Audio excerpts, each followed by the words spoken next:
Happy Saraswati পুজো সবাইকে। সবাই আজকের দিনটা খুব মজা করো। তো এখন সরস্বতী পুজো মানে কাঁচা হলুদ। তো এখানে হচ্ছে কাঁচা হলুদ এখন বাটতে বসে পড়েছি। আর এখন জানো তো, আমি যখন ছোটো ছিলাম আমিও খুব এক্সাইটেড থাকতাম এই কাঁচা হলুদের জন্য। আর এখানে দেখো আমার হাত পুরো হলুদ হয়ে গেছে হলুদ বাটতে বাটতে। আর এখানে দেখো আমার মেয়েকে নিয়ে আমি এখন রেডি হয়ে গেছি বেরোবো। জানো তো, আমি যখন ছোটো ছিলাম আমিও খুব এক্সাইটেড হয়ে থাকতাম বন্ধুদের সাথে অঞ্জলি দেবো, একসাথে শাড়ি পরবো।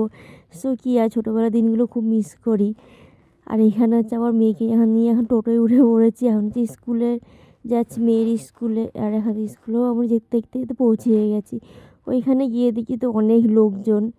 তো ওপরে আমরা গিয়ে দেখি এখনও অঞ্জলি দেওয়া হচ্ছে, এখানে সবাই অঞ্জলি দিচ্ছে। আমার মেয়ে বাড়ির থেকে অঞ্জলি দিয়েছে বলে ওখানে আর দেয়নি। এখানে দেখো ঠাকুরটা খুব সুন্দর ঠাকুরটা হয়েছে।